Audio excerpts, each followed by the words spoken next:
Hello and welcome to In Profile, a new edition from Blackrock A.C, where we host interviews with leading local and not so local athletes sharing some pretty amazing experiences and hopefully some nice useful nuggets of information we can use for our training too.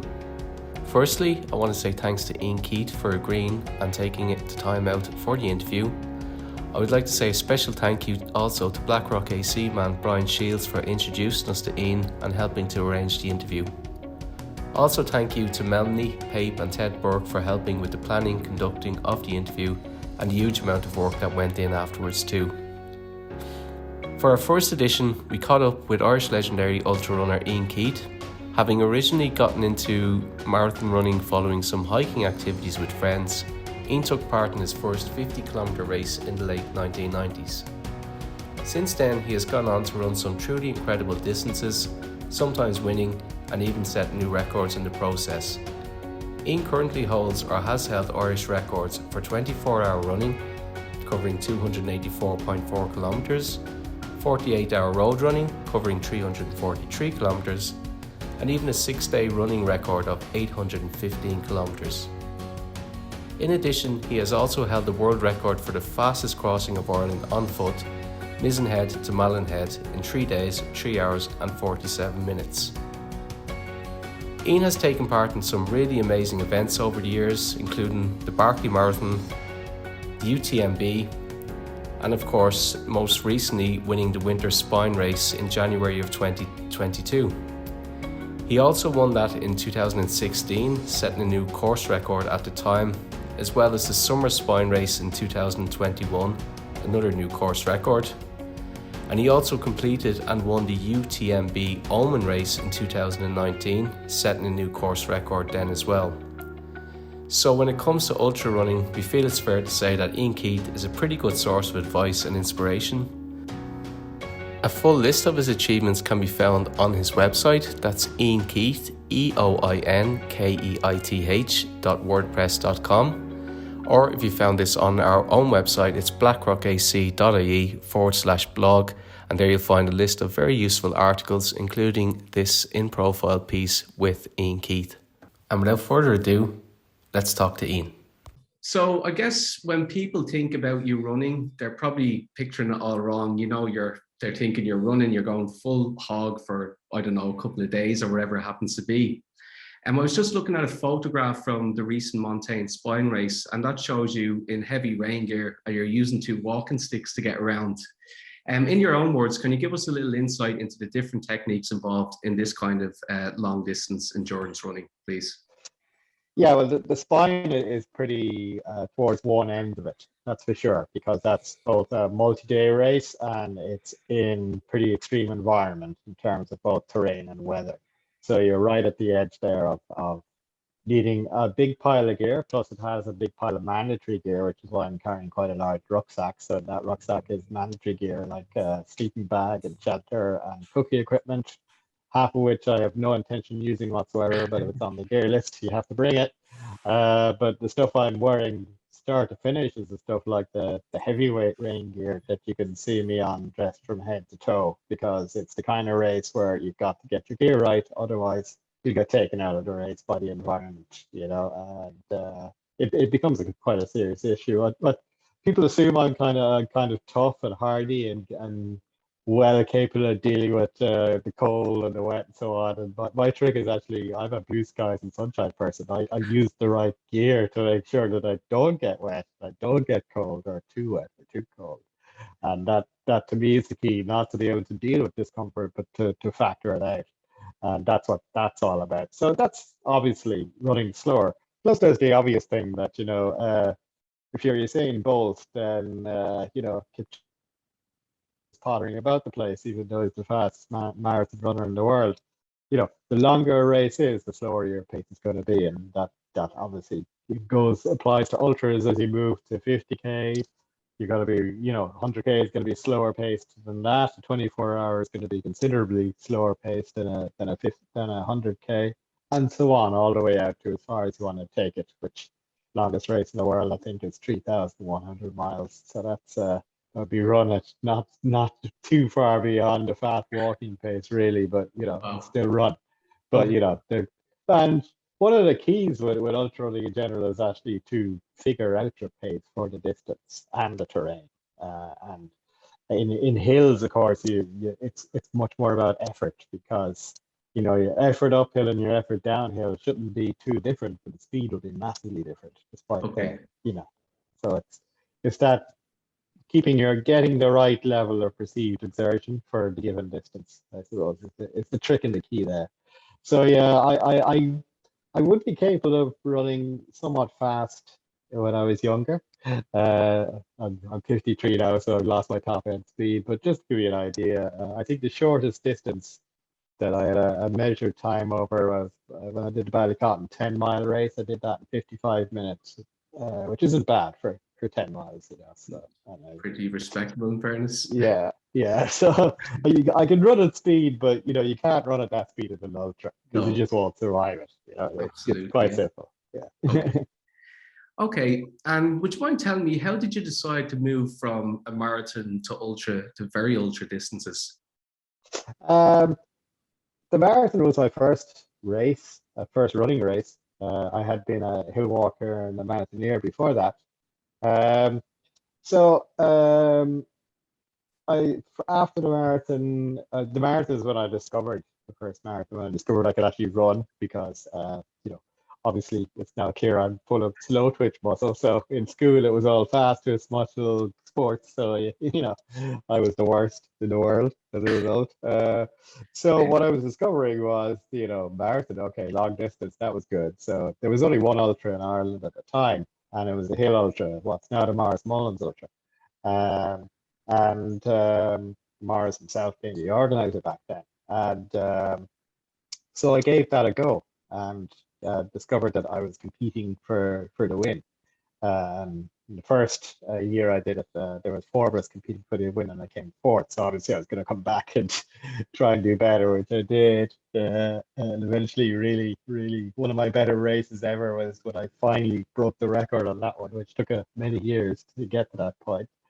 Um, so I was just discovering, and from there, I got invited to run a 100K race, the Anglo Celtic Plate, which is an event that still goes on at Home Nations International, and that was 100K up in Edinburgh, and I ran that pretty well, and I did a sort of post-race analysis back in the analog days when people just posted people's split times on pieces of paper in the finishing zone. So I did my own post-race analysis, walking around and looking at everyone's splits, and realized that I had actually paced the most evenly of anyone in the race, despite not being competing for the front or anything. But nevertheless, Yeah. I was very happy to see that. And what I was discovering as well is that the longer the races were, the more competitive I seemed to be getting. So I just kept trying it, tried a 24-hour race, and in my first one ended up competing to try and win it. Didn't quite make it. Got my pacing wrong, but learned tons. But then it's the same discovery. I'm competing at a higher level at 24-hour races, and then I tried a 3-day race and same again. And just the longer the races were, I was discovering the more competitive. And I have a theory that we all have our optimal distance, and we have a kind of a bell curve around it. So if you're Kipchoge, you're on the marathon, and that's your bell curve. If you run shorter, you're not quite as competitive. If you run longer, you're probably not quite as competitive. And we're all in there somewhere. What I'm trying to do is find where my high point is, and I haven't found that downslope yet. Because the longer I go, I'm still getting more competitive. So it's the search for the downslope is what it is, really. Okie doke. Okay, and just in terms of the Irish ultra running community, can you give us a little bit of in your own words, what the Irish ultra running community means to you? I guess it means a lot, because when I started, we had what was then the Irish Ultra Runners Union, and you could hold the AGM in a phone box quite easily with them all fitting in. Literally get 4 or 5 people turning up. Okay. The Morris Mullins, as I said, was at that time the only ultra running race in Ireland, and you could have 15, 20 people was the turnout. So there was a very small community back then, which is not long ago, 20 years ish, or maybe less. Yeah. So we're now at the point to take the exact same race, the Morris Mullins, where you get 250 people turning up. So to see that growth down the year is absolutely fantastic, and to see the standards moving up and more people coming in, and competing across the board, whether it be trail or shorter distance, longer distance. Everything is just getting better and better with time. There's more and more races, so I love it. It's fantastic, and the ultra running community is a community as well, which is a great thing. Quite similar to hill running, Yeah. which there's a huge overlap in that. There's no negatives to it. It's all very positive feedback, and we all support each other doing well, and we're all delighted to see each other doing well. And if you're abroad with other Irish lads, it's a great thing because it's a big family out there, So Yeah, it's a special it's I love it. Yeah, it's great. Yeah. Cool. And in actual fact, just speaking of Irish ultras, we were talking to a friend of ours in Blackrock AC, and who took part in the Eco Trail Ultra, the 80K there recently. And he said he was chatting to you afterwards, and you were using that as a warm-up for obviously longer races that were upcoming for you. How challenging of a warm-up was the Eco Trail Ultra? The trick using that as a warm-up is actually not to push myself too far, which is always a tricky one, particularly in a race, because I'm a very, very competitive person. So trying to get that balance between not pushing too hard to throw everything at it, but at the same time not wanting to just relax completely and just run around. So it was an enjoyable one. That's how I put it. It turned out to be a great day, and I did actually, particularly in the second half, put in a bit of an effort to take a few places back and crawl my way up. I wanted to make sure to win my age category as well, which always keeps me on my toes, but without even trying to win the overall. Yeah. So, but that's it. You have to sometimes target, other races. But I think it's good practice to race for racing's sake. Anyway, I think that's one of the big advantages of I used to find over the years of the IMRA season, and the Wednesday night races during the summer were just fantastic for getting used to racing and honing your skills as a racer. Because it's not about time; it's just about getting out there, racing, having fun. And those races in particular just were great for that. And I know a few people used to say, that half the field were just racing themselves into fitness, because that was just week by week by week. It's not orthodox by any means, but it clearly works. And it's good not to have all your eggs in one basket in terms of building your preparation and so on. If you're racing more frequently, it's good for the head. I think it's both good for your racing head and to teach you the art and skills of racing, but also good because if you one bad race, it doesn't matter because next week's another one. You can come back and race the same people again, which is always good.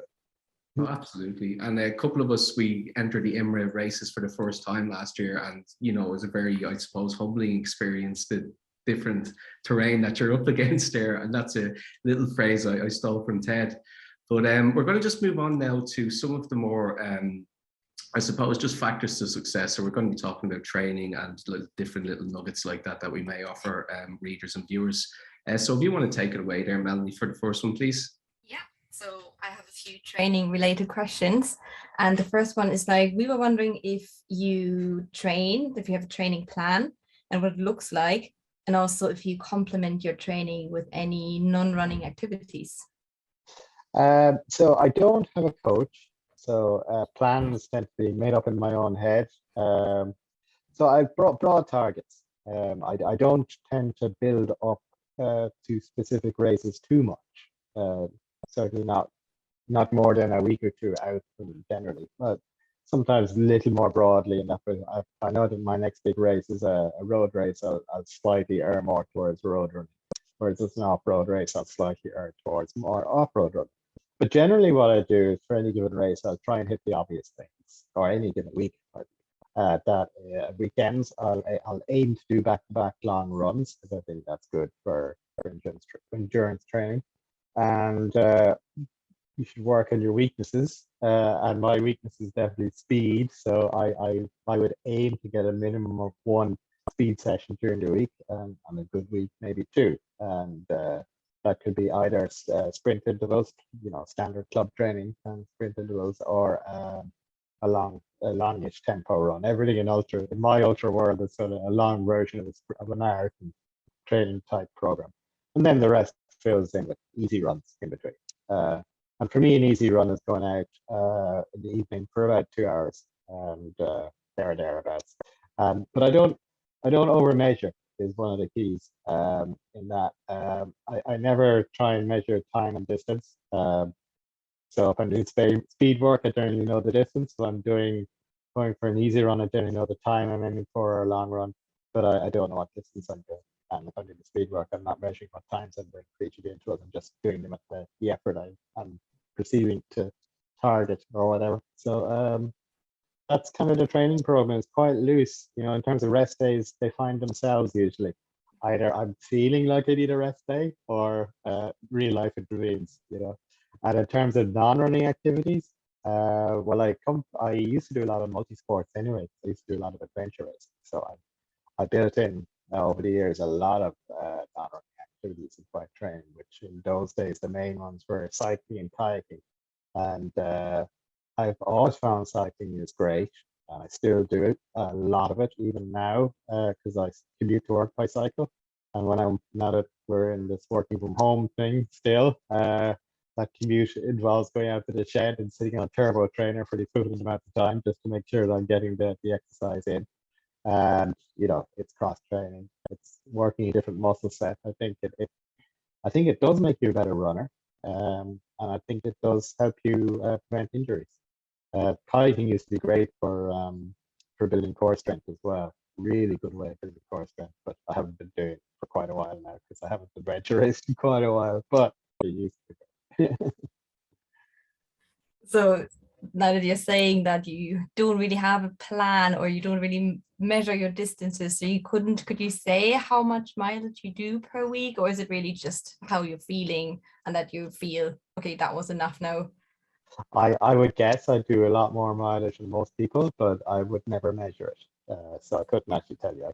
If you sat me down for about 10 minutes, I could probably make an estimate, but I wouldn't be happy to do it, if you know what I mean. So I can give you a rough time estimate. It should be probably an average of 12 hours running at the weekends, and then an average of 2.5 hours on each weekday. So you could kind of sum that up on a full week. That would be it. That's not bad. Yeah. So for our club members, for beginners or anyone who hasn't done an ultra yet, would you have any specific training tips? Well, for training, I suppose that it's just the usual. Broadly speaking, training is quite simple. You stress yourself, you rest afterwards, and that results in adaptation. And that applies to lots of things. But not just running, but even nutrition and things like that. Like I've trained myself to burn fat, and one of the ways I do that is that whole stress adapt cycle. I don't eat before my long runs, and I don't mind if I get really tired from lack of food, which I possibly would have done in the early days, because that's part of the stress. So you don't fear stress, but you have to learn the difference between stress and pain, or between, I suppose, pain of hard work versus pain that's the body telling you to stop. And that's an important thing to learn. And one is good, the other is obviously bad, and it's very important to be able to learn to distinguish between the two, because one is a good sign, one is definite sign to ease back. So the big two training things I think have been scientifically proven are, one, be consistent. It's good to aim to be. I say 6.5 day a week runner, as in I tend to do 7 days, and the rest days find themselves. But 6 days is obviously brilliant. 5 days would be super, but 3 is kind of a minimum, I think most people would say. If you're going to take the sport, if you're going to do reasonably well in the sport and not get too uncomfortable. And the other one is the 80-20 rule, which is, you should do 80% of your running easy and 20% hard. And, don't run your easy runs hard. Don't race your training sessions. Keep that control. And those are probably the two most scientifically proven training things. The rest is, most training plans are broadly similar. You have one long run a week, you have one speed session a week, you have a lot of recovery runs in between, and it's variations on that. But you listen. If you have a coach, listen to the coach. If not, just build it off that. And the other key thing, of course, is to build gently. Don't increase your mileage or your speed by too much in any given week or month. Just build gently. Have patience, patience, patience. It's definitely a key for any running. I think it's patience, because anything is going to take months to adapt.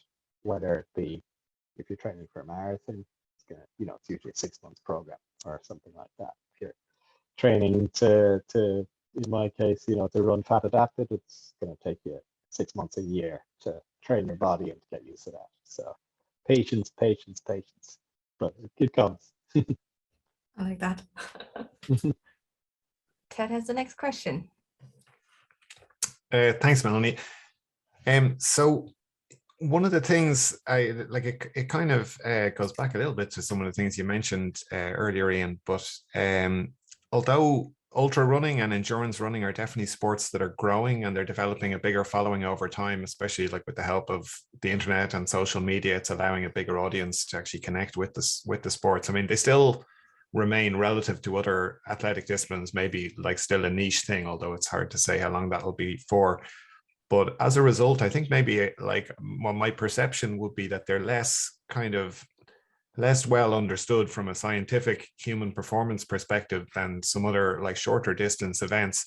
And I think that makes the anecdotal evidence from like very elite runners in the field like more interesting, because it's like, it has to carry more weight because there's less data to work with. And you'll have met like presumably almost all of like the top athletes, running at your level in these events. So I'm curious to know, like, have you learned much from observing their performance and analyzing the performance of other athletes, or from talking to them and like getting their kind of anecdotal accounts? Oh yeah, for sure. And there's two great ways to learn, and one is to learn from yourself and your own mistakes, and the better one is to learn from other people's mistakes. So absolutely. We're always talking, because I think that I read it on an American internet list recently. He says something along the lines of, if you ask 5 ultra runners, what the best training program is, you get about 8 different answers, which is probably true, accurate. Yeah. What you learn is like there's no one right way. There's lots of different right ways that seem to work. There's certainly a few things you can do wrong, but there's no obvious absolute rules. And you're dead right that the science is very sparse in this area, and that's across the board, not just pure training, but things like hydration, nutrition, etc. I think you tend to get a lot of conflicts in the science as well. So you can read far and wide and get different opinions. And I think ultra running is quite a pioneering source of material for a lot of sports science. And what you tend to find is a lot of ultra runners are pushing beyond this, what has been studied, and they, as we say, are creating the science in a lot of ways and then showing what's actually possible. Yeah. And I have a few theories of my own that what we'll see in the future is things like you can adapt to need less water. That runners have actually been training themselves to require more water or more liquids than they need, because it's kind of built into people's training that you need to drink every couple of miles in a marathon or whatever. Whereas I know from ultra running, like over the years, that I need far less water than other people, and I think that's a training adaptation is my theory there, but it's just my own personal one. But I found over the years that a lot of ultra runners can find these things that are less obvious in the science. Cycling will be another one, which you just mentioned earlier, that through my observations, even in Ireland, of the top cyclists turning up for the hill runs, what I noticed that the better the cyclists, the better they were doing climbing. So what it seems to show me is that cycling was actually really good for training running uphill, because they had no running background whatsoever. Now, they should be able to read lines in a downhill in a running race, but they were actually losing positions in the downhill, which showed that the cycling was not as good for the pure running downhill. But for uphill running, there was a clear and obvious benefit. And I'd seen the same thing just for groups of us who would cycle to the start of hill races. The people who were cycling were generally further up the field. that there's it's and to me that's more than just a correlation. There's some causation in there as well, which makes it Yeah. interesting. So yeah, and you do learn a lot by talking to other people, and sometimes it's interesting how different all the approaches are. Like talking to Camille Herron, who's the world record holder at 24 hours. She does. She doesn't run beyond 20 miles in her training runs, which is pretty Wow. short. And same with Yanis Kouros. He tends not to run beyond about that kind of distance as well, whereas I'd be running way beyond it. Yeah. And obviously, I'm not at their level, but I'm not a million miles off it. So you do get these different approaches, and it's clearly saying there's a couple of different ways to crack this nut. So Yeah, as I was reading your blog accounts of the spine race, one of the things that I just think, I know other people like myself would be reading it and kind of, soaking up the minute detail that you're recalling about, how much you're drinking and like everything, like having to take bathroom breaks and everything. It's like all of those things matter, obviously, when you're, when you're actually trying to deliver a good performance in a race. And it's so like it's so valuable to be able to get those detailed accounts of people's experiences. So I think those blogs are, they're like gold dust. If I can ask you a bit, you used a good analogy there earlier about the this idea of the bell curve, kind of that a person has like an optimum competitive distance. And one of the things that I think is striking in longer distance events is that they seem to favor older runners, or that runners as they age, they can remain competitive at longer distances, for longer or until older ages. Which I think in some ways is like, to me anyway, as a runner, I'm sure other people feel the same, is a kind of an optimistic way to think about running, to think that you've got many years of like, competitive running or happy running ahead of you.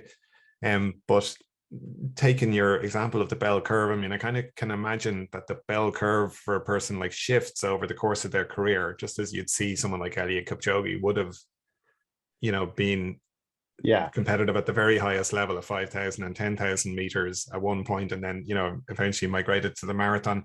But I wonder, do you think that a lot of people never get to explore the upper half of their bell curve, or they never really identify the peak of their bell curve because they haven't thought to go up there?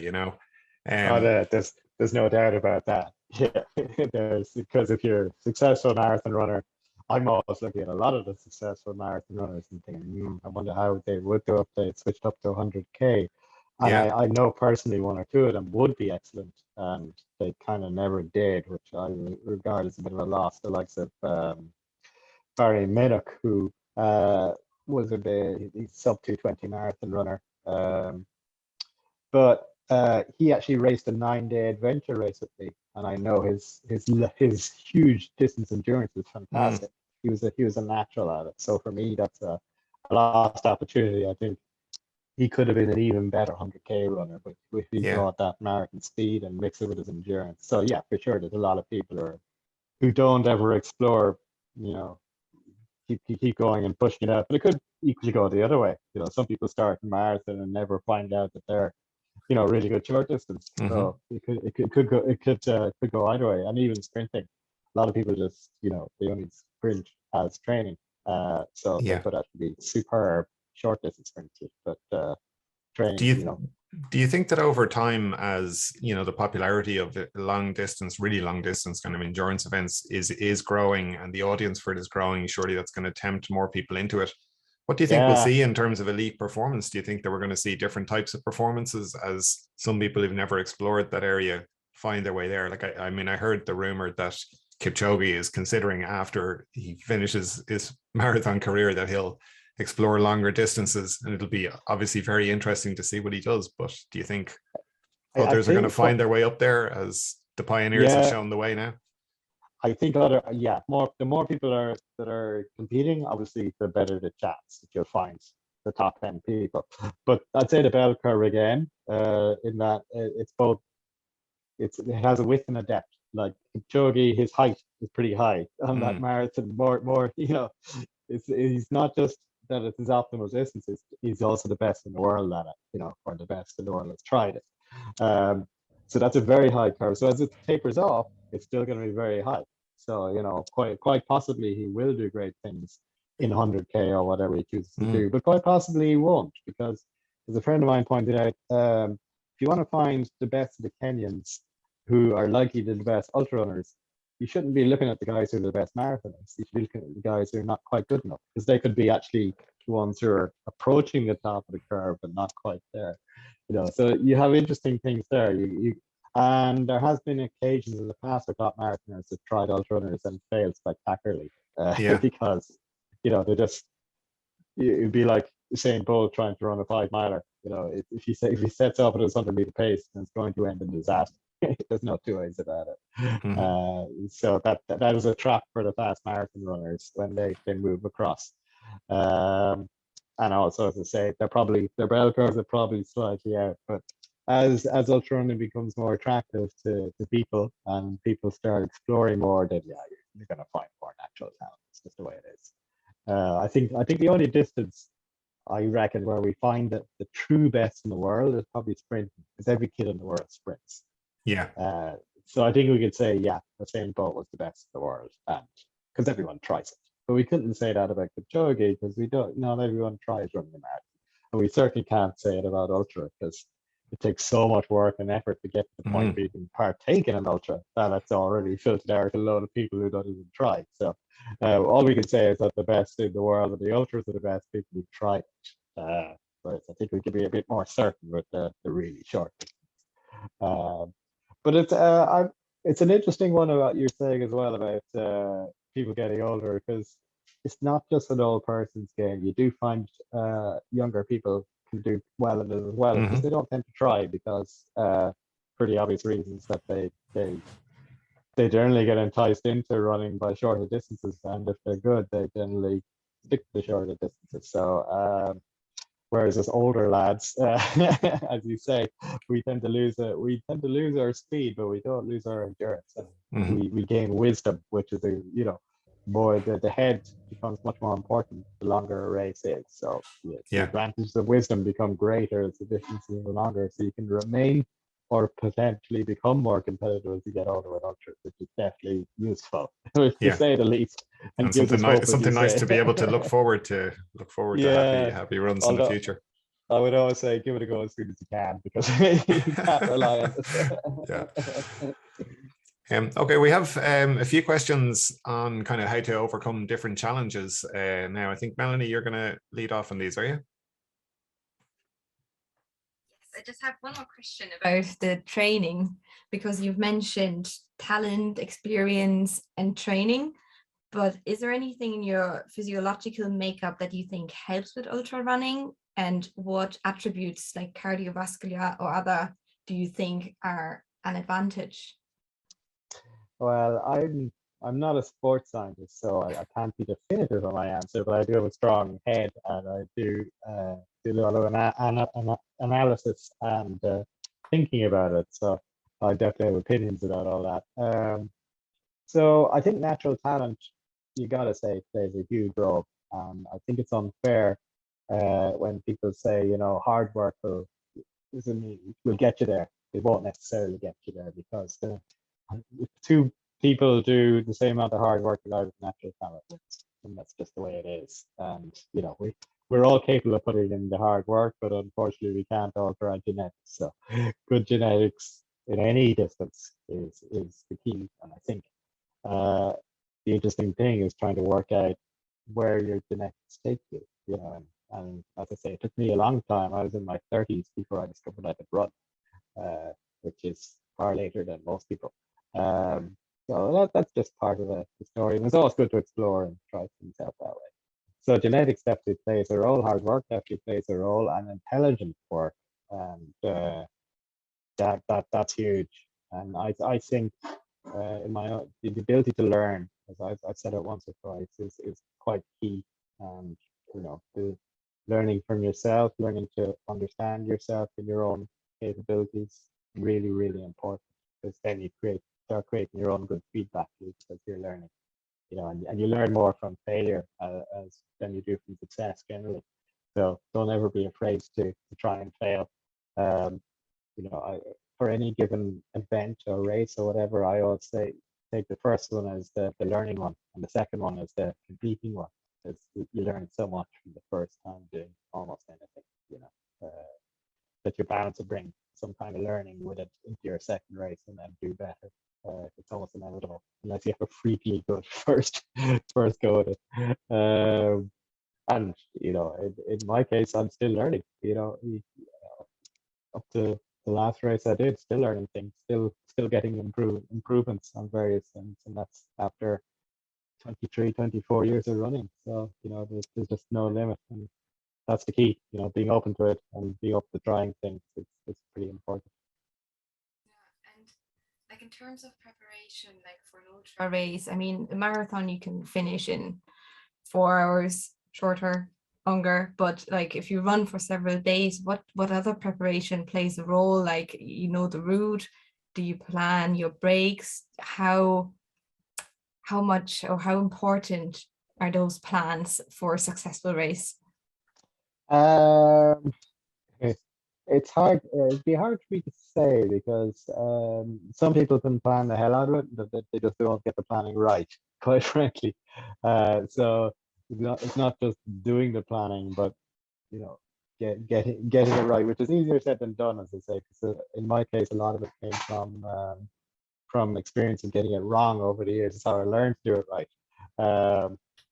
Because what's right for one person may not be right for another person. And certainly in terms of something like the spine race, yeah, that my preparation for this year is very easy because I've been doing so much learning over the years. So the preparation for the first time would have been a bit more involved in terms of picking the right equipment, working out what pacing strategy I want to do, what sleeping strategy I'd aim for.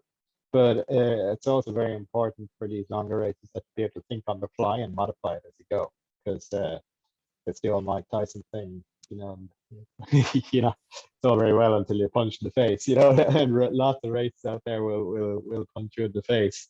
So you have to be able to adapt and deal with adversity as you go, which again, the best way of doing that is to get out and do, and just take it on and learn as you go. So do you ever become anxious before a race, or by now do you have the experience that you just go into it? I always try to remember that we're doing it for fun, and therefore never get too anxious about it. And in the end, it's just a game. It's not that important. It's not life and death generally. So it's what's the worst things that can happen? You're gonna pull out of a race a couple of meters into it. So what? It's not that important. So that keeps me very relaxed in the start line. As a result, even at world championship levels, my teammates said, you're ridiculously relaxed there in the start line, and that's why. It's just a game in the end, and that then in itself creates a nice feedback where you're so relaxed that you can just not the nerves don't get you as much, and you can just concentrate on what you need to do rather than getting too nervous and running off too fast or too excited or whatever. So I tend not to worry. I certainly don't worry too much because, as I say, what's the worst thing that can happen? It's just a hobby. So remember to enjoy it, and remember, that's all it is. It's just a race in the end. That's the worst. Thankfully, and that's one of the reasons I'm quite happy not to make a living from it, that I don't depend on it for a living. Yeah. That would turn it into something entirely different. So I think it's a big advantage not basing too much of your life around it, not hooking too much into it. That you just keep it fun, keep it where it should be, as a source of good, a source of pleasure, not a source of worry or a source of stress or anything like that. I suppose sometimes you hear stories of people getting lost in a race. Like I've spoken to people who've run races, they've ran into a ditch and they'd get out of the ditch and they'd run 45 minutes the wrong direction. And recently there I spoke to a cousin of mine who took place in the Art O'Neill, and he had ran, he got lost basically anyway, and he ended up doing a lot longer than he should have done for that particular race. So I was just wondering, have you ever had that experience yourself where you've gone way off track? And I suppose, how do you recover from that? Like, I know you talk about the gamification of things, you don't try and take them too seriously, it is only a hobby. But I guess when you're under that much wear and tear at that point of a race, how does that play in your mind, and how do you recover from something like that? A good question, and probably one of my areas of absolute world expertise, because I would have been a navigator on adventure racing teams, which I've done in the past, and competing at world championship levels at that. And you know, I have been sort of once or twice in the hired gun brought in navigator. So yeah, being able to navigate is a key skill for some of these races, and it's really useful to have. But I've learned probably more from the mistakes that relates back to life in general, and what happens when you make a mistake. And the key one is if you make a mistake, if you get lost, just stop and analyze it and fix it. And the key thing is don't try and make up time, don't try and run faster to make up for the time that you lost. And the way I put it is, you are where you are. It doesn't matter how you got here, what mistakes brought you here. You have to get to where you need to go. And there's probably an optimal way to do it. Work out what the optimal way to go from here to there is, irrespective of how you got here. And that's perfect for navigation, but it's also perfect for life in general. You can apply that to almost any scenario, and it's still right. It doesn't matter what mistakes you bring there. It doesn't matter who's to blame. It doesn't, and it's not going to help you to find out who's to blame either. Just work out where you want to go, and how to get there. And that's really the trick to recovering from mistakes, of which navigation mistakes happen to all of us. So, and the other thing is not to be too worried about it, because certainly when I was learning to navigate for myself, one of the key things is not to panic when you make mistakes. They're a learning opportunity, and it happens to everyone. So you just it's just part of the game. So I've done it loads of times. Even this year, which is my 8th go in total of running the spine race, I think I made about 2 or 3 minutes of navigation errors. That was the record. That's in past races, it's been more like 2 or 3 hours generally would go here and there. So I've really got that down to a minimum just from experience. Not just learning how to do it, but how to correct yourself really, really quickly if it goes wrong. And without panic. You don't panic, you don't get flustered, and you certainly don't conduct an investigation as to why things went wrong. You just concentrate on the how to fix it side of things, which you'd be surprised. I think about 80% of people get that one wrong. It's quite hard. So but yeah, nav errors, oh man, there's been so many over the years, particularly in the adventure races. I mean, I've had times in adventure races where we just agreed as a team that we'll stop, we'll wait for daylight, whatever time it is, because it would be quicker in the long run just to sleep through and figure out where the hell we are. Once the light comes up, we would see, and that's what happens. The light comes up, you go, oh right, yeah, I can see what happened here. The maps don't line up with reality, but this is what actually happened. So, and off you go. But a key again, not to panic, just to realize that you're going, don't go headless chicken, don't go running around in circles. Yeah. Okay, some nice tips in there, in fairness. I guess it's a worry all of us would have setting out in an adventure race, so I'm sure there'll be some good use for that. And I would encourage people, by the way, I think one of my most useful skills in life is to be able to navigate, because even that goes on going on holidays. Like when I take my normal holidays and go off to the Canaries or whatever, I'm looking at the hills and I know I can go running anywhere because I can navigate. I can just get a map or get an app on the phone or whatever, and it has a map on it, and go, and I'll be able to find my way. And it's a hugely useful thing, because I don't need to find out where the running trails are. I don't need to confine myself to just running on the roads. I can go anywhere I want, because I know I can navigate anywhere I want, find my own way.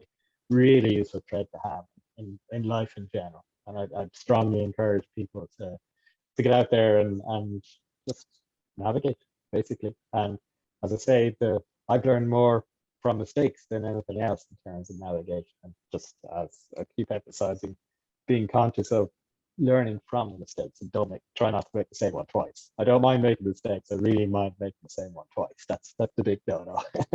Where you draw the line.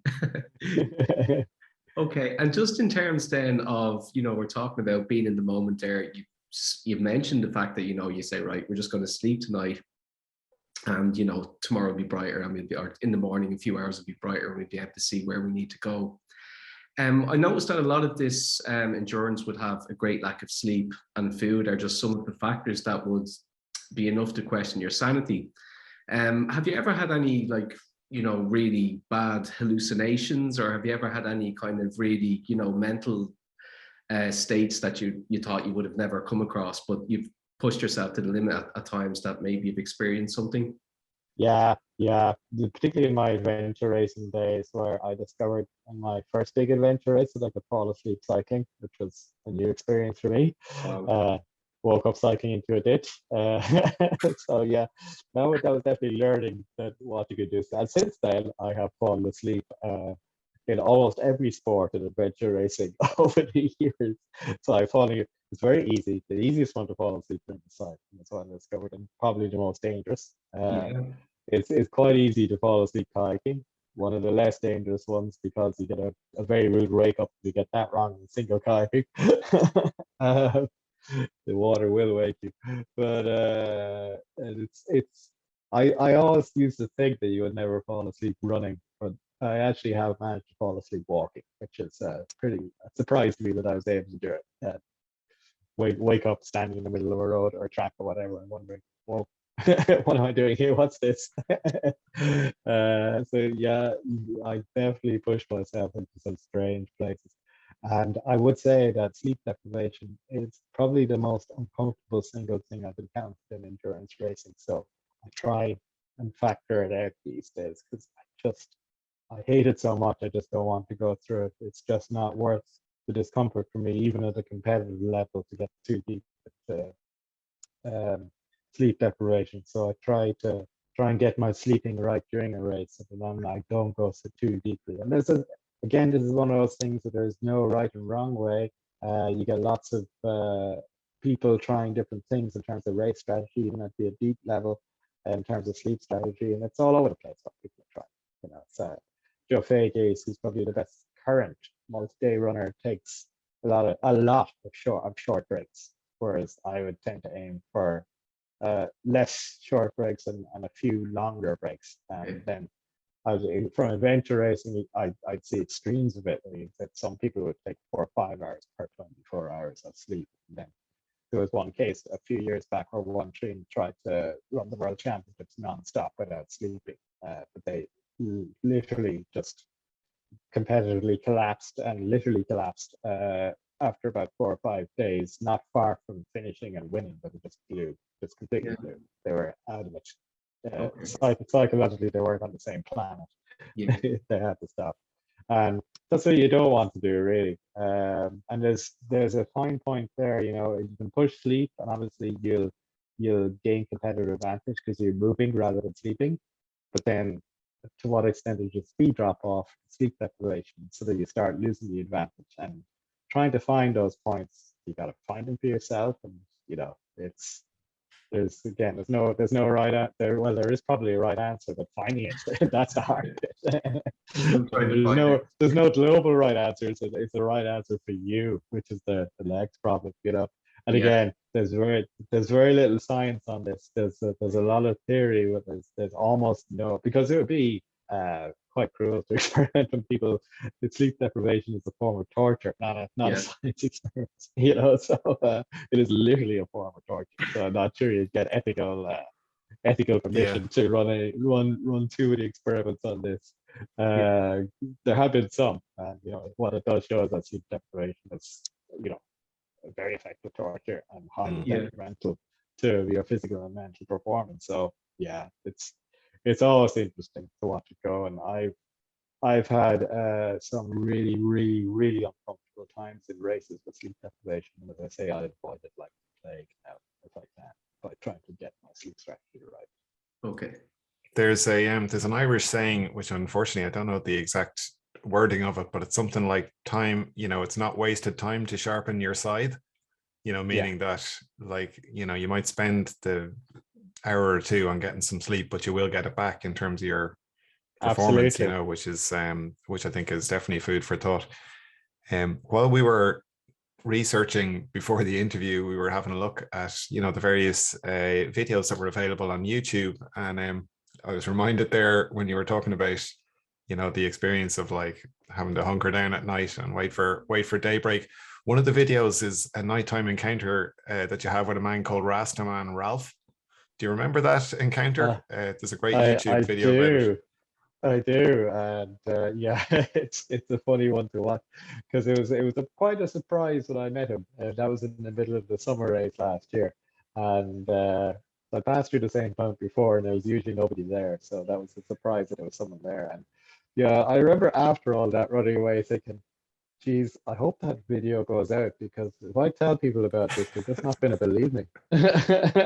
Yeah. It's a great video though, but I think it's interesting to think, like, that gives such an insight into what's different about an event like a really long endurance event like that compared to a very controlled sport, that takes place in an arena or something like that, where it's literally like the whole environment is very controlled and sort of reproducible each time that people take part in it. Whereas when you go into something like the spine race, it's like any manner of things you could Absolutely. encounter along the route. And I think those little kind of snippets of other people's glimpses of it as the athletes are going past, like, it's really fascinating to see them as a spectator. It really adds to the enjoyment of the event, I think. Oh, definitely, and it adds as those little encounters add huge around as a competitor as well. Because to say the least, it breaks up the monotony. Yeah. One of the things reading, I mentioned earlier about your blog accounts, your really detailed accounts of the spine race, which I would really recommend to anybody interested in kind of learning more about what's involved in performing at a high level in this. But you do speak a lot in it about kind of your awareness of the other competitors in the race. And I know you've often spoken about how important that sense of competitiveness is for you to actually drive you on during these events. But like, maybe what was unusual in this spine race, like you described at certain points about noticing that you were further back in the field than you were used to being before. And then obviously, like, you turned the tables as it turned out, like the way things panned out. And some of the other competitors obviously had a very tough time of it as well. But what psychologically for you when you're racing, I mean, it seems as though you're not really changing your strategy as a result of being aware of what the other competitors are doing, but are you actually, I mean, are you doing anything different depending on what the other runners are doing? Like when Oh yeah, I will adapt mid race to what's going on around. It depends. Excuse me. It depends a lot on what my targets are as well. So you have a lot more scope for adaptation in the likes of the spine race where there's so many variables that are there to be manipulated. Whereas say something like a 24-hour race or a track race where you're just running around the loops, um, there's less variables, and sometimes my targets would be different, but they can change mid-race. So a good example of that would be one of my most successful races ever was a World Championship 24-hour. And I started running at my defined pace, and I just stuck to my plan and my defined pace and just banged that out like a metronome, which I don't normally try and do. But I know at some point that it stops becoming a matter of constraining yourself to running your target pace to just running as best you can. And if someone says you're a bit below pace, I'll usually answer back, well, it doesn't matter. This is the pace, and that's that. mm-hmm. You're max. You pretty much know you've maxed out your effort to get to the end at that point, and if you push any harder, that's going to be it. So you switch to a different plan then, which is just to hold your, rather than restraining yourself to a target pace, you can throw the watch out and just restrain yourself to the target effort. And then you start bringing in other things. And what I've learned, I suppose, is to always have a target, whatever that target is, to just keep yourself motivated. So that one of my best races, as I was saying, I started with the pace, and then that switched to trying to break the Irish 100-mile record, which I did, and it was a great target to have. But what I forgot to do, my big learning from that race, is always give yourself a follow-on target, because it was a 24-hour race, and I broke the record at 15:20 or 15:30 or something like that at the time. And within a couple of laps of breaking the record, I was sick at the side of the race saying, I can't go on, I'm done. And that was my mental side basically running out of motivation, which was feeding into the physical side. And so my support man, Tony Mangan, whose record I was attempting to break, and he was attempting to help me break it. He basically shoveled me out the door and said, just go walk the lap, come back here, and when you're back here next lap, I'll have got in some, I'll have worked out what to do, etc. And he did, and he got in some expertise, and they got me running with another lap. But then they fed me what I needed, which is okay. Who's the next guy? What position was it in? And then the position was going. The numbers were getting smaller. Was going from 40s to 30s, and suddenly I was in the top 20 in the world. And then I was getting excited about this. So they were then feeding me numbers of the races, the next guy to overtake. And those became my roving targets, and that took me all the way to the finish. So by the end of the race, I was more highly motivated than I'd ever been, because I pushed my way into the top 5, which was pretty incredible. What is the rate of attrition like in a 24-hour race like that? I mean, can you expect that a lot of people ahead of you in an event like that are going to disappear before the end, or that they're, most people taking part, if they make it past a certain point, they're in for the long run? Like, what's it like? Yeah, it depends. It's getting better. People are getting better at it now than they would have been, but you certainly always, in the past, you could be guaranteed that loads of people would go out too fast, and you'd start to see the attrition, because even it might take a while, but the races are long enough that if you go out too fast at some point, it'll get you by the end, and they'll blow, and their pace will go down. So really getting that early pacing. My target is to do an even paced race, and getting that pacing right is for me key. And then you end up with a very enjoyable race as a result, because you're not wrecked, holding on for dear life, watching other people overtaking you. It's the reverse. You're actually going through the field. You're getting, as the race goes on, you're getting yourself into better positions. You mightn't feel the best, but you feel better than everyone else out there, or most other people out there. Therefore, you'll get that positive feedback, and you'll start overtaking people. Of course, it just becomes a positive feedback loop in a way. You have to watch yourself then you don't overdo it by speeding off too fast, which is another one of those mistakes you make once and learn not to do again. So yeah, you grabbing motivation like that is really important, I think. I do adopt strategies during races. So you would have seen that in the spine, that I flipped my motivation into a very racing one by the end. It was absolutely about racing for position and holding position. Whereas earlier in the race, it was more about run your own race, run at the right pace. You're going, position was pretty horrible, but try and ignore it as much as possible and just hang in there and get the best result you can.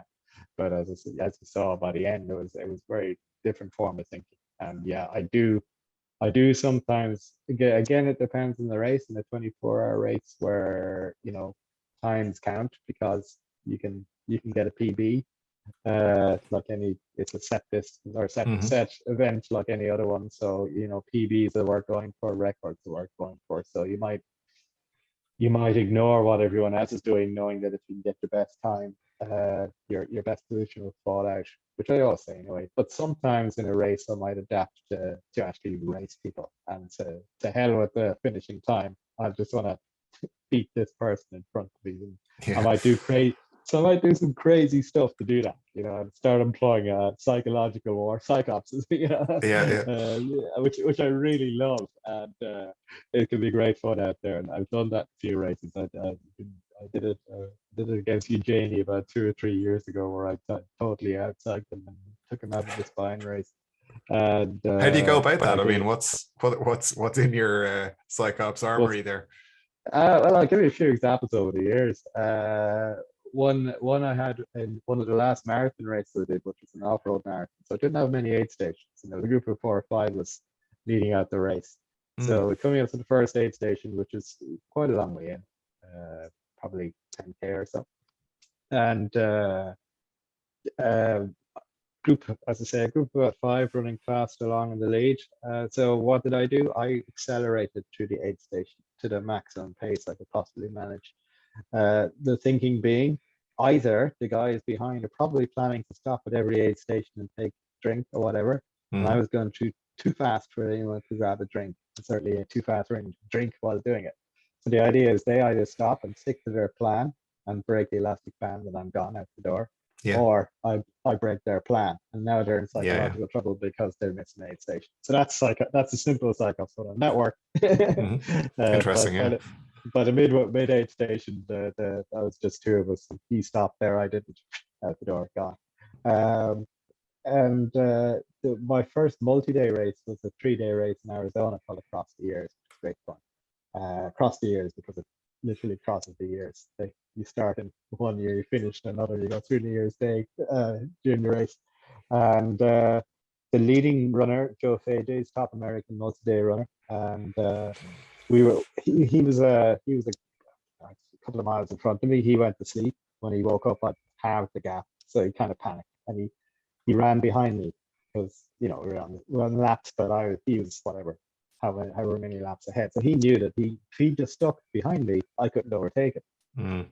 But then my thinking was, okay, he's taken his pacing from me. I'm now controlling him.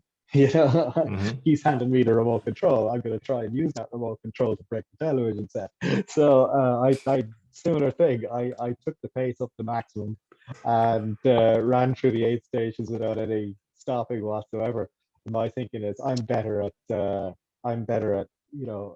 not needing food and not needing liquid than he is. So let's see how long before I can actually break him. And then the third place guy actually looked at the two of us and said, "Oh, that looks quite like fun," and he joined in. So there was 3 of us sprinting around the race on the third day of a 3-day race, like it was a 10-miler. It was nutty. We all had a blast. It didn't work, but I was very happy to try it because the way I know it was chess game. It's a great experiment, right? I mean, it's like exactly, He was hard enough that he was able to. I broke myself speed wise before I broke him, but I was delighted to have tried it, and we were all actually delighted we gave it a go because we got a great kick out of it. And even this year, I would have been adapting my strategy on the fly in the spine just to, as it became more and more about position. That's what I was concentrating more and more on, and making sure that everything I was doing was to either gain a place or hold a place or watching you guys behind you and say, and it's a great form of motivation and definitely keeps you on your toes, And I knew then you'll get it from the block that when I was halfway through the last leg, heading for the finish, and I knew that I had it won. I just lost that drive to keep the speed up, and I knew I would, which is I tried to hold that off and not know that I had it wrapped up until I could, because as soon as I did, you could just turn from get there as fast as you can to just get there whenever. Don't kill your, you then lose that drive to move forward, because time didn't count in that one because I didn't get a course record because it was different courses here. And as a matter of interest, like at the end of, it's interesting hearing how you hear you talking about how you feel at different times during the race, and like that kind of idea of the mental chess game against the other competitors. As you're kind of evolving your own thoughts about a race during the event, what do you typically feel at the end of the event? Like when you cross the finish line, are you feeling joy or relief, or what would you say is the kind of the typical range of emotions that you feel crossing the line? Hopefully joy. That's the target. That's the one I want to get. The absolute feeling of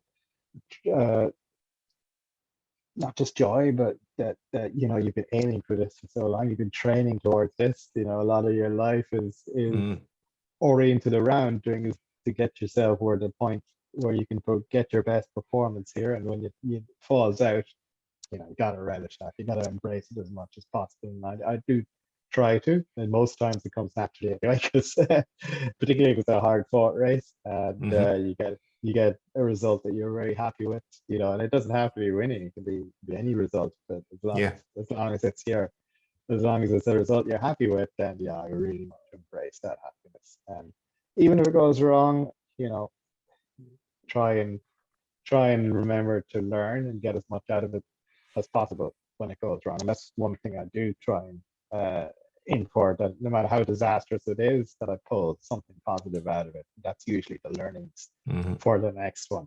And then it becomes, no matter how bad a race goes, I'll usually flip it as I start from there and say, well, that was the great training block. That race itself was the great training block, or whatever. I can use that to build to the next one. So I think that's, like Roy Keane used to say about, except he tended to overdo the not enjoying the moment. I think it's well worth it, take it in that moment and enjoy it as much as you can for as long as you can, make it last. Yeah, I think what you mentioned earlier about racing frequently, or using races as training, and like racing enough that you don't attach too much weight to one, it probably becomes easier than to flip a performance that might have been a disappointing performance, to just see it in the context of a longer series of races. Exactly. But one of the things of the full like spectrum of human emotions, one thing I've learned about myself is that my favorite one is relief.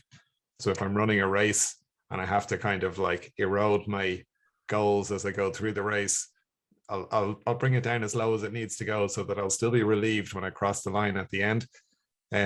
So I can't really remember ever finishing a race and like actually feeling bad, but I don't know whether that's just a personality thing or not, or what. No, it shouldn't happen, and it's worth making whatever mental adjustments you need to make sure that doesn't happen. That's for sure, because we're doing it for fun, so let's try and get the maximum fun out of it, whatever the circumstances. Absolutely. And yeah, I do often get to the finish line, and it's not just to show the joy, as you say, but there's oh, thank God that's over. It's very much part of it. And it's certainly approaching the finish line that becomes part of the excitement. Oh, like, this will all be over in X amount of time. This will all be over, just 10 more miles, and that's it. I can stop. I can get some food. I can, I can start enjoying normal stuff again. And that's probably at its most extreme on the multi-day races, the likes of 3-day or 6-day races, which are probably the races I'm most afraid of. And they actually seem a lot easier than the likes of mountain ultras, where you're out on your own in extreme conditions and so on. Whereas I'm actually relatively fine with those. It's what looks on paper a lot easier, running laps around whatever, a park in a fairly benign environment. But my God, that's physically and mentally, I find that a lot more intimidating. And they're the ones where I'm usually counting it down. And that's another trick, actually, if things are going hard, is I never count out. If it's a 24-hour race, I don't start counting at 23. I'm kind of still running out to 12, and I'll only start counting down from halfway. But that's kind of one of my own internal tricks, that not to overdo the numbers, and to have, as I say, those intermediate targets as well, to give you those sense of achievements as you're going, so you can tick them off, and you're not just relying on the big one at the end, but you can give yourself lots of small ones that aren't too far away, that they seem intimidatingly far away, which is just count down the miles to the next chocolate bar. Yeah, exactly. Don't say to yourself, "Oh, only another 400 miles to go." Like, that's not good. There's no way you're going to convince yourself that's a good thing. And even this year, I was running 2 days in, running to Dublin, and Dublin is usually recognized as being about the halfway point. And I kind of said to myself, yeah, Dublin is normally halfway. Like, 2 days is a long time to be out running. You're still not halfway. So it's a mistake to start thinking about that. But I kind of was thinking, with the bypass this year, it's probably Dublin is probably a bit beyond halfway, so I'm probably doing it better. So it's the same kind of thing. Don't leave yourself with this ginormous thing in front of you. Just to give yourself that, lots of points to get that mental relief as you go. Tick them off. And you see it from my blog as well. One of the things I was doing nicely this year is my familiarity with the course is allowing me to get a lot more of those ticking off things. And it made time run faster, which is often what you need as well. That you're not waiting forever and a day for the next thing to arrive, and it just seems endless. Make sure nothing is endless. Everything, give yourself as many endpoints as you go along as you can. Do you think those blog posts might find their way into a book? A lot of people say that or ask me that. No one's asked me to write a book yet. No one who publishes books. I was going to say, you've already written it. It's just... Yeah, that's just a broader problem. Yeah, but I don't know. I mean, I don't know whether you've read many books, by other people like writing them, but there definitely seems to be more of a market for it than there was. But I don't know. Reading through the blog posts, I was finding it a great read. Now I know, like, we're probably all a very engaged audience for that type of writing, because it's kind of relevant to us, like in our own small way as athletes. Like. But I was just curious reading through it. It's like there's such a wealth of stuff in there, Yeah, but, no, I probably would have material for a book, that's for sure. It'll be a matter of getting the right person to drag it out of me. But nobody's asked yet. That's all I can say. Give it time. Yeah.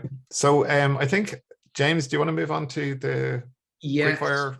So Ian, I hope you don't mind. We're kind of nearly 10 minutes over time. Have you got another? I don't mind at all. You can make it as long as you like. I just wanted to make sure we're not digging into your evening too much. So thanks very much for your patience on this. And Melanie's just going to run through a couple of quick fire questions for you now. Yeah, basically, yeah. Very short questions.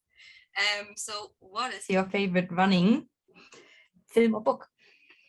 Yeah, well, the book one is easy because I don't have a favorite running book. I actually don't read running books. It's funnily enough.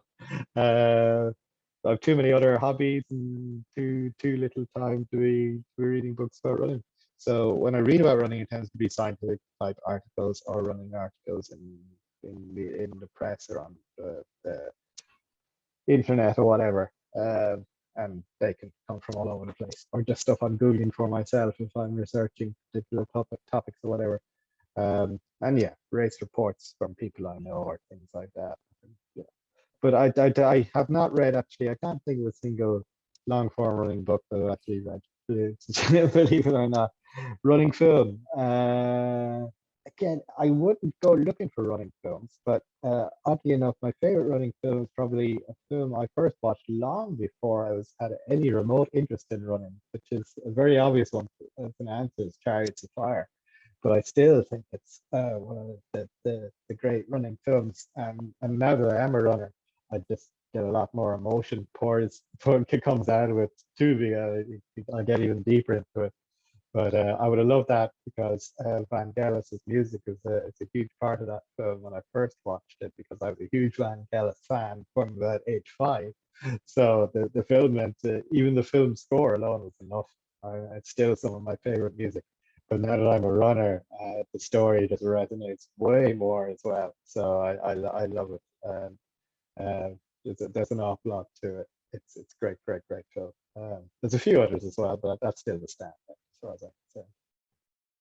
Okay. And do you prefer running in a group or solo?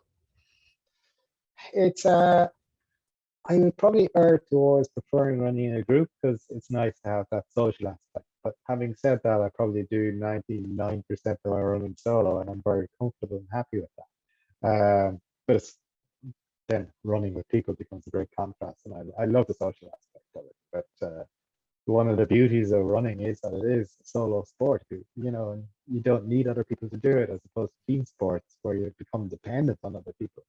Running you can do entirely your own, and that's the thing of beauty in itself. And there is a great there's a lot of pluses to finding yourself in the middle of nowhere with no one for miles around, and just out there on your own. That can be a great feeling in itself as well. But no, I'm a social animal. I like running with people and having good conversations. Definitely. We can combine the two of them.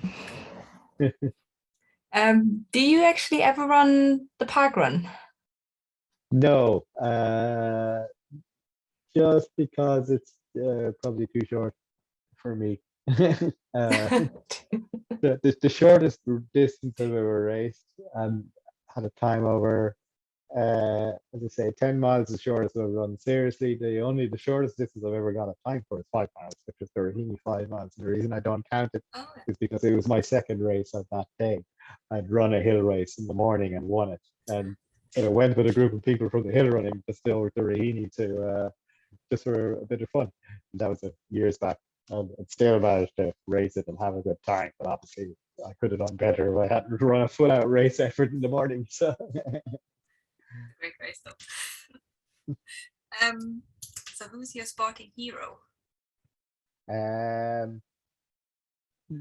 My biggest heroes tend to be less obvious, as in wouldn't be big international figures or anything like that. Heroes to me are people I actually know, would be the likes of Tony Mangan, who would have come up in conversation earlier in 24-hour races, and a couple of years older than me. He's still out there running. He's currently working his way around the world for the 3rd time. He cycled around when he was young. He's one of 4 or 5 people to have run around the world, and now he's walking around the world. And yeah, he taught me a lot about ethics and so on with ultra running and what was possible. You know, I watched in my first 24-hour World Championships, Tony got a top 16 in the world or something like that, which was awesome to watch him do it. And we were all really proud of him. So he inspired me. The likes of Richard Donovan, who's he brought ultra running in Ireland up to another level when he was in charge of ultra running in Ireland. He put so much into the sport. He's undoubtedly a hero, and he continues to put a huge amount in the sport of running. You know, he's a quiet sponsor in the background to quite a lot of top level Irish athletes, like Corsican, who just broke his mile PB there. You know, Richard's out there backing him. He is also one of the best race organizers in the world. He organizes the Antarctic Marathon, the North Pole Marathon, 7 marathons in 7 continents in 7 days. He's run across America. He's run across Europe. He's run across South America. He's awesome stuff. And so runners who are a little bit older than me and still keep going, they're the ones that keep me on my toes, because I run out of the excuse then that I'm getting too old. So when I see these guys who are older than me doing really competitive and doing great things, it's kind of okay, that excuse gone. So anyone like that is definitely a hero. But yeah, sometimes it's that you don't have to travel internationally and look at the superstars. You know, there's superstars around us, you know, but here as well. It's good to see. Definitely, I think there's so many that you wouldn't expect that of, and you don't know what they do in their free time and what they can achieve. It is amazing. Yeah, absolutely. Yeah. So one last one. What is your favorite piece of running gear? I probably my rain jackets, because they get me out of so much trouble, and I'm lucky I'm sponsored by Columbia, and they make the best rain jackets I ever used. And I'm not just saying it because they sponsor me. It's kind of one of those happy coincidences, more than coincidence, because I've worked with their product designers in the past, that they make superb jackets that are bomb-proof, the best waterproof gear I've ever used, way better than Gore-Tex. They're called Anti-Extreme.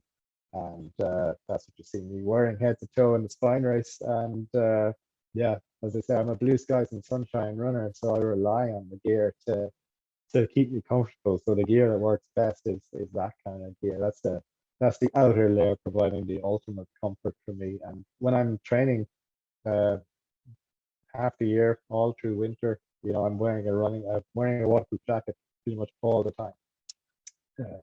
You know, I tend to overwear gear and rather be too warm than too cold, definitely. I don't even like starting cold. Most people say to start cold and warm up. I don't even like doing that. start moderate and then overheat would suit me a lot better. James, do you want to?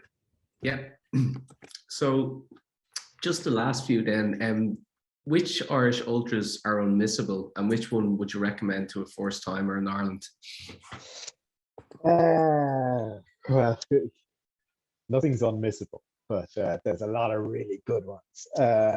No race is unmissable. Any race that you enjoy is a good one. And you know, in terms, we have now a few classics. In terms of the Morris Mullins is by far the oldest, so you can consider that a classic just for that reason alone. It's also a great race to start on because it's just beyond the marathon in terms of distance, and you're just adding in the off-road terrain and whatever weather happens to be. So it's pretty easy introductory one as these things go to the ultra world. Having said that, what I always say to people is the most important thing if you want to start a race is to just want to do whatever the given race is and want to finish it, because the motivation is the most important thing by far.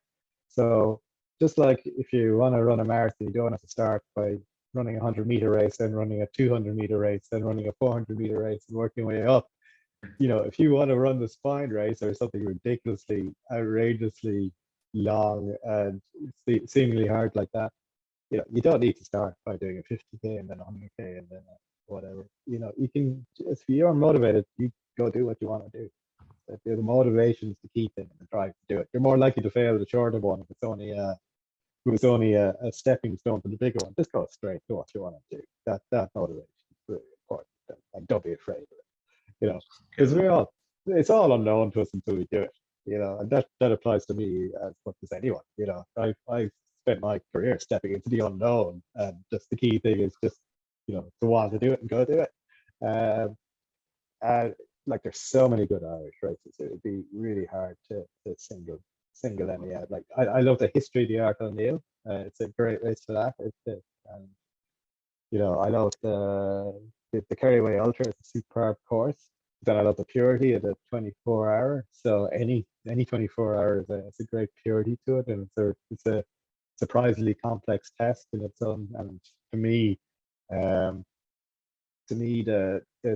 there's kind of a stepstone when you move up to 24 hours beyond 100K, and it's moving into a different world in the same way that when you move from, say, sprint world of 100, 200 to 800, 1500, that's a stepstone from sprinting to middle distance. And, it's a very different thing. I think there's a very similar size stepstone from 100K to 24 hours. So for me, 24 hours is kind of a special one there. And that takes you for what I would call speed ultras, which is where they're like longer marathons, basically. And marathon training program will get you finding them, and marathon experience will take you most of the way there. Just hold the pace. So 24 hours is quite different. It's a different world. And anyone who does it knows exactly what I'm saying. But people who haven't done it probably think I'm talking nonsense. But it's one of those where everyone who's done it kind of gets that. Then into multi-days where sleep becomes a factor, that's another big stepstone. So, those are interesting. But in Irish terms, 24 hours is the one that's easily available to Irish runners. And we have, in Belfast, we have a pretty long-standing, amazing race going on up there, with plenty of opportunity and lots of people doing 100 miles in their first go, which is actually fantastic to see because it's quite a good achievement. There's a few others around now. 24-hour races in Ireland, just amazing to see that there's more than one, quite frankly.